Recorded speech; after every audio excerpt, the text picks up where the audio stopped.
Hey, what's up everybody? Thanks for clicking on the video. This is David Pendleton, and now it's time to cover the pro qualifying round of the Power Tool Tournament 9-hole cup. So if you're new to the channel, welcome. I'm glad you stopped by.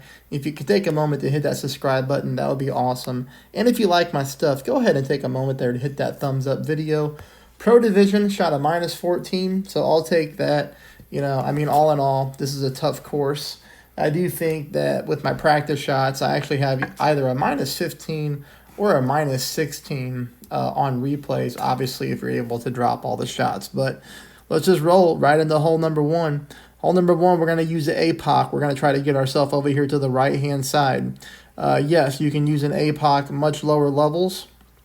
As you're going to see here, I'm only going to go 6 bars of topspin. You can use more if you have it. But I tried to take one topspin off just to, accommodate more players with lower level APOCs. I even decided to go ahead and back up super far, all the way to the +5. Again, so if you have a lower level APOC, this is just trying to mimic a lower power driver. But here you'll see that even with backing up, even with taking 1 bar of topspin off of max, I am going with full curl to the right-hand side.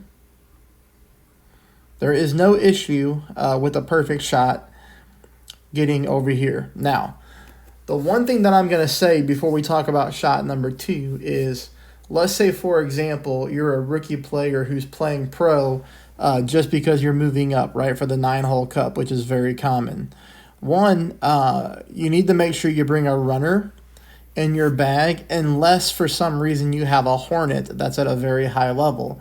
But I would imagine if you're playing up a level, if you're used to playing rookie, you probably don't have, like a Hornet, maybe 7, 8, or 9.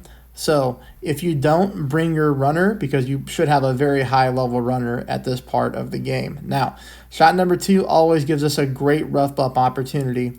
And for me, I'm going to show you 2 different ways you can play it. You can play it 30% at mid, or if you know how to count rings and you're a slider player, I played this one 15% at 75% slider. Now, you'd have to take a look at my yardage on the drive and then, kind of figure out, what yardage you're at, because if you're not at the exact same, you'll have to take a couple percent off or add a couple percent more. But regardless, if you don't want to worry about the slider, I did the numbers for you. It can also be played to 30% like I put on the graphic. Take a look at here at how much topspin we have to use. We're about 6.1 top. We're putting our yellow ring right here on the rough line. We're going with a razor thin part of the rough here. And again, this is why you need a short iron that has really good top spin, because we're going to need it on this hole. We did a perfect shot, and the ball goes into the hole for that nice little eagle to get the tournament started off right on hole number 1. Perfect speed, too.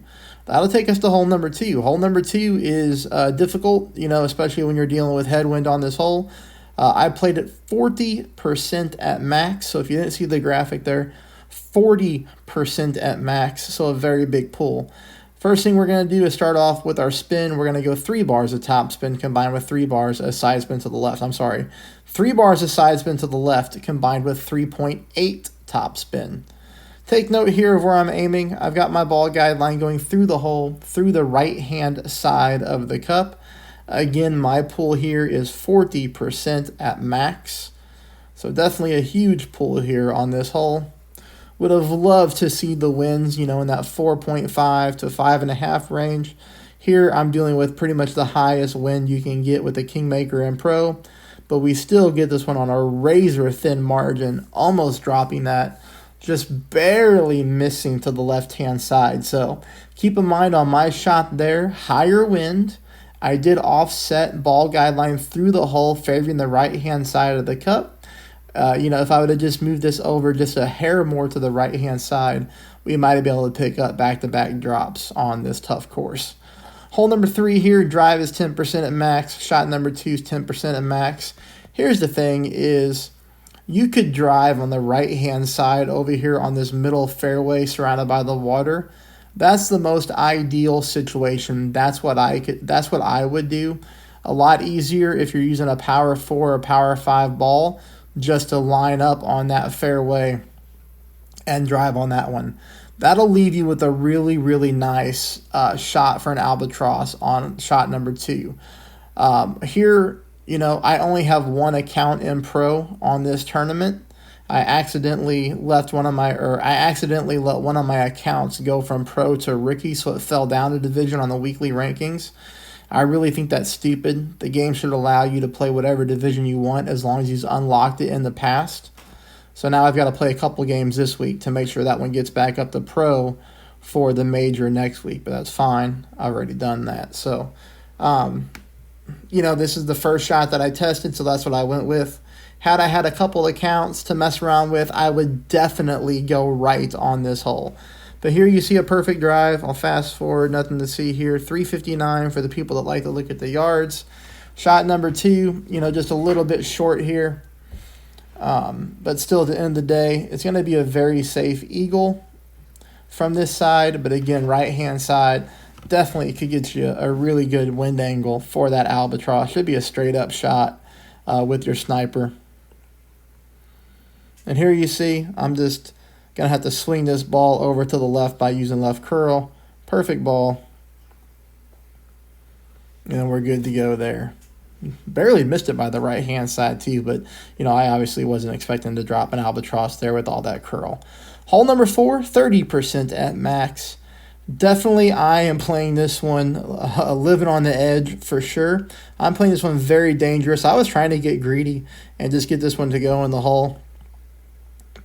Definitely one of the least favorable wind angles we're going to get on this hole. And the reason that I say that I'm living on the edge here, because look how close I'm playing to the sand trap here on the right-hand side. A great right could probably be deadly, put you right into the sand, I would imagine. But, the game is to hit perfect. That's just the way it goes. You could say that for anything. You have to hit perfect on this game in order to execute your shots. I do hit perfect. And you'll see here, we'll pause it. Let's back this up. Look how much room I have, though. Like, with a perfect ball, because of the wind push, I really have a mile to the right-hand side of that sand trap. If you really wanted to be greedy, okay, you're going to have to get lucky for the hole-in-one. But if you really wanted to be greedy, you could try to add, I don't know, a quarter to a half a ball of curl to the right on that shot.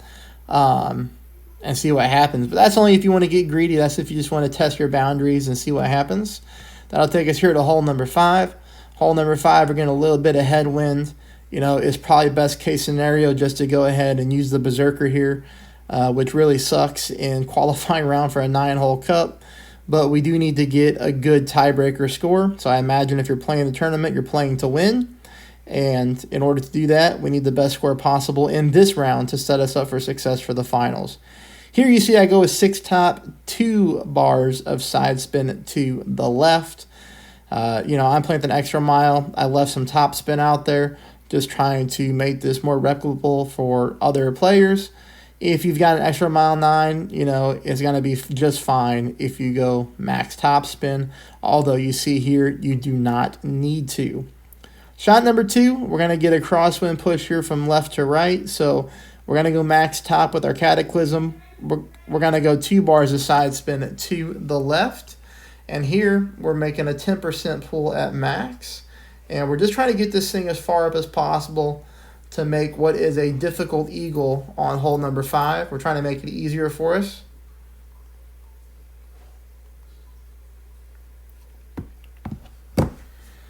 But you see here, I got a little bit too much speed, but it's okay. The ball stops on the fairway, leaving me for a very simple chip-in for the eagle. Hole number 6, this is a shot that I did drop in practice, but I did not drop in real mode because I hit a great shot on shot number 2. Wouldn't you know? Sometimes that's how it goes. But here, this is a great chance. Again, you can use an APOC. You can use an extra mile. Here, I'm going with 6 bars of top, 3 bars of side spin to the right, 10% pull at max, using a full ball of curl to the right. All we're trying to do is hit one fairway, bounce over all this rough area, kick out, and roll up here. Now, with my shot, I got a little bit of a speed roll there.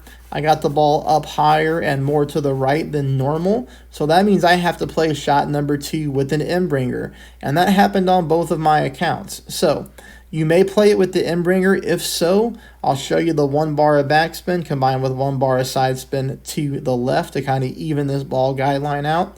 We're playing this shot uphill. I am playing it minus 10% at max. Some of you players that if you decide to play this hole with an APOC or maybe even don't get as much as a drive as I did, you might be playing shot number 2 with your thorn.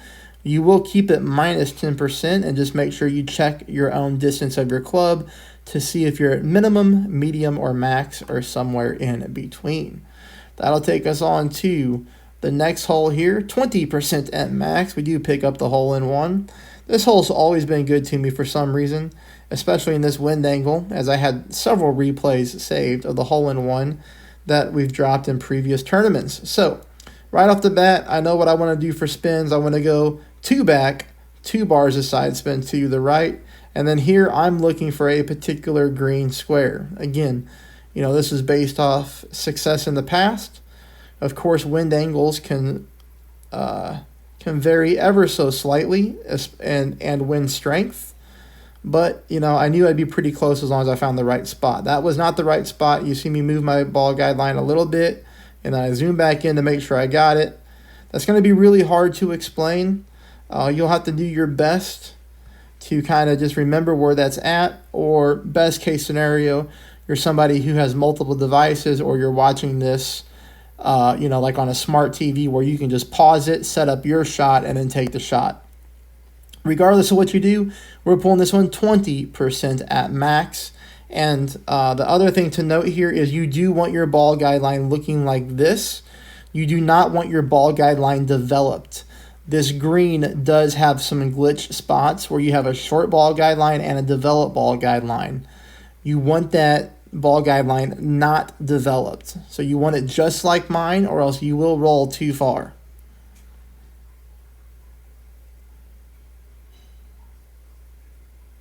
You see we come in here dead center, picking up a nice little hole in one. That's a tough one to get. You know, it really is. I'm happy that I got it. I hope I get it in the next round. But all in all, if you pick up hole number 7, well done. Takes us to hole number 8 here, 10% at max. Very, very close to dropping this shot. I think that you'll be able to, based on the replays here. Yellow ring on the rough line, 2 bars of topspin. Really just aiming right down the middle of the course. No bars of side spin at all. 10% elevation pull at max. Do not hit a great shot on this one. You will put yourself in the rough or in the sand. Perfect ball is needed on this drive. I like going on this little middle fairway patch here because it leaves me with a sniper shot for shot number 2, which I think plays more consistently. Now, shot number 2, I want you to try 1 for 1, okay? Because here for me, I think I pulled this one, I don't remember, maybe 6.3, something like that. And if I would have added just maybe a decimal or 2 more to the pool, I could have got this ball to drop into the hole. You'll see here I go right away with the backspin, 3 bars of backspin, ball guideline through the hole, aiming dead center.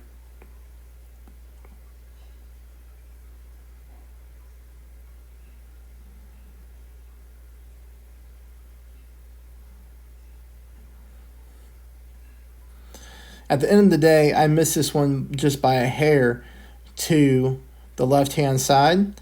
Speed is good. Burn the left edge. We need to add just a little bit more to that pull, and then we could have, you know, again, another difficult drop there on hole number 8. Takes us to hole number 9. Listen, this is just a nasty wind angle. You know, we're going to be getting headwind here, so the berserker is needed. Again, I have an extra mile 9, but I cap myself at 6 bars of topspin just for the people who have an extra mile 8 or, you know, maybe even lower. It's hard to do something for everybody, but I'm not using the benefits of the extra mile 9 here, even though if you have it, it would help out. I back way up. Look at this. I back all the way up to the plus 13 yard mark so that whenever I go to pull my rings, I pull directly right into overpower without having to go into overpower. But because of the wind, I do have to overpower my shot, but at least I know that if I hit perfect, my shot is going to be extremely accurate because I backed up my target first. allowing for the proper ring pull without pulling into overpower. That is always a key thing I'm really trying to stress in my videos that people get used to doing. Okay, 385 leads us for shot number 2. Again, another headwind angle. At least this is the easier headwind angle when it's blowing from left to right. We can deal with that. Here, obviously, we just want to make sure that we land on the green or somewhere close to just chip in. 10% at max, and you can go ahead and minimize the curl that I'm going to use here by quite a bit. You can go with like about half a ball of curl and you'll be just fine. Here I over curl the shot, but still it's no problem at all. I'm leaving this one very nicely onto the green. Easy putt to get an eagle. All right, that is it right there for the replays. I will talk to you all for the final round. I hope you have a great day.